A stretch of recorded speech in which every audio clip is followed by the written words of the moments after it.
જય સ્વામિનારાયણ. તારીખ 23/10/2025 કારતક સુદ બીજ ગુરુવાર. એક સમયે શ્રીહરિ સારંગપુર જીવા ખાચરના ઘરે વિરાજતા હતા. સંધ્યા આરતી થઈને સૌને વાળુટાણું થયું હતું. મહારાજનો થાળ તૈયાર થયો અને ઓસરીમાં જમવા બેસવાની તૈયારી થતી હતી. ત્યાં સાંબેલા ધારે વરસાદના મંડાણ થયા. ગાજવીજ સાથે તડામાર વરસાદ તૂટી પડ્યો. ગામ આખાની બજારમાં પાણી વહેતું થઈ ગયું. જાણે સારંગપુર ગામ બેટ બની ગયું. પાદરમાં વહેતી નદી ઉછાળા મારવા લાગી. જાણે ભગવાન શ્રીહરિના દર્શન કરવા તેને તાલાવેલી લાગી હોય. એ જ સમયે સારંગપુરથી દૂર કારિયાણીના ગામધણી વસતા ખાચર દરબારના ઘરવાળા હૈયાનો વલોપાત કરતા વસતા ખાચરને કહેતા હતા કે તમારી માળા હવે પૂરી થઈ કે નહીં? કેમ, શું વળી કાંઈ કામ પડ્યું?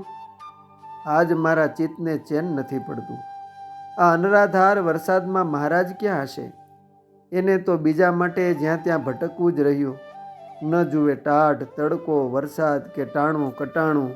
ટાણે રોટલા મળે કે ન મળે, કોક દી રાજાના દરબારમાં, કોક દી કુબે. વસતા ખાચર કહે, તમે એમની ચિંતા નાહક કરો છો. એ જ આખા જગતની ચિંતા હોરીને બેઠા છે. એની લીલાને આપણે શું જાણીએ? આ રીતે વાતચીતમાં સીતબાના મનનો બળાપો ઉભરાઈ રહ્યો. તેને ધીરજ દેતા વસતા ખાચરે ખૂબ સમજાવ્યા. છતાં ઠકરાણાનું હૈયું આજ ફૂટી ગયું હોય તેમ પળે પળે પોતાના પ્રગટ ઉપાસ્ય ઈષ્ટદેવ શ્રીહરિનું નામ રટન કરતું હતું. આ બાજુ જીવા ખાચરે બે હાથ જોડી વિનયથી મહારાજને પૂછ્યું કે મહારાજ, થાળ તૈયાર છે, વાળું કરવા બેસવું છે કે વાર છે? મહારાજ ઉઠ્યા તો ખરા, પણ તેમના પગલાં ઢાળેલા પાટલા તરફ ન ફર્યા. માણકી પાસે જઈ ચોકડું ચડાવી માથે દળી નાખીને બેઠક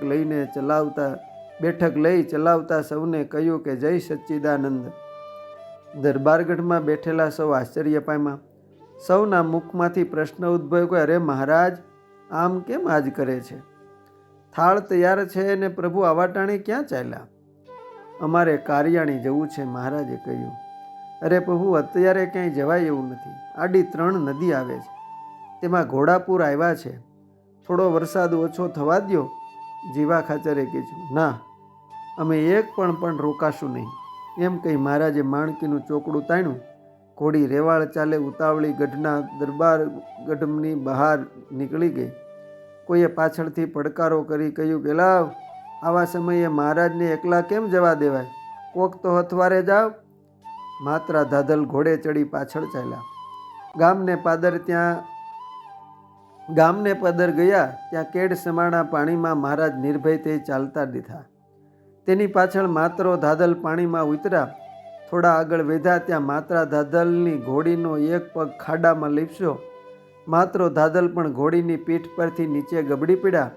હાથમાં પકડેલ લગામના પ્રતાપે સાવચેતી રાખી ફરી પગ ઠેરવી ઘોડી ઉપર ચડી શીખ્યા. રહેવા દ્યો માત્રા, પાછા જાઓ.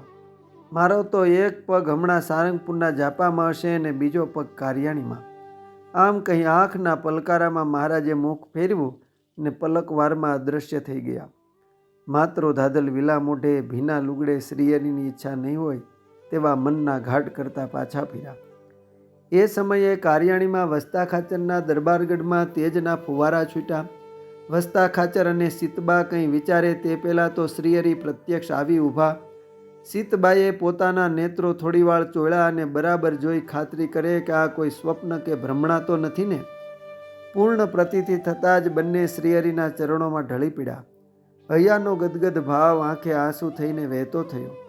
સીતબાએ પૂછ્યું કે મહારાજ, આવી મેઘલી રાત્રિએ અનરાધાર વરસાદે કોરે લુગડે ક્યાંથી? નહીં કોઈ સમાચાર, નહીં કાંઈ ખત ખબર ને અચાનક ક્યાંથી પધાર્યા? મંદ મંદ હસતા મહારાજે કહ્યું કે હમણાં તો તમે કહેતા હતા ને મહારાજ ક્યાં હશે? ભલા અમને તો તમારા ભાવની ભૂખ લાગી છે. જ્યાં અમારા ભક્તનો ભાવ ભાળીએ ત્યાં અમે હાજરા હજુર રહીએ છીએ. અત્યાર સુધી કરેલી ઝંખનામાં તમે અમારી ચિંતા કરતા હતા. તમારી એ આરતથી અમે સારંગપુરથી ખેંચાઈને તૈયાર થાળ છોડી અહીંયા ભૂખા પેટે આવ્યા છીએ. શ્રીહરિના આટલા જ શબ્દો સાંભળતા તો સીતબા ભાવ સમાધિમાં લીન થઈ ગયા. મહારાજે ઢંઢોળીને ફરી કહ્યું કે સીતબા, અમે હજુ ભૂખ્યા છીએ. કકડીને ભૂખ લાગી છે, જે કાંઈ તૈયાર હોય તે ઝટપટ પીરસો. સીતબા બોલ્યા કે રસોઈ બનતા વાર નહીં લાગે. ના ના, અમારે તો બપોરના પડ્યા છે તે રોટલા જ જમવા છે. સીતબાએ રસોડા તરફ ઉતાવળા પગલાં માંડ્યા અને હરખાતા બોલ્યા, જેવી તમારી મરજી, તમે રાજી રહો તેમ કરીશ. તુરત જ કોઠલામાંથી તાંસળી ભરી માખણ અને બપોરના રોટલા કાઢ્યા. બીજી એક તાંસળીમાં દૂધ ભરી પાટલા ઉપર મેલી વાજોવાજ પાપડ શેકા ને મેથીયા મરચાંનું અથાણું પીરસ્યું. શ્રીહરિ જમવા બેઠા. સામે સીતબા અને વસતા ખાચર હાથ જોડી એક નજરે જમતા શ્રીહરિને જોતા તેમના સ્વરૂપમાં લીન થઈ બેઠા. સીતબાના હૈયામાં તો હરખના પૂર ચાલ્યા. ભક્તનો ભાવ હોય તો ભગવાન એક પળ પણ દૂર નથી.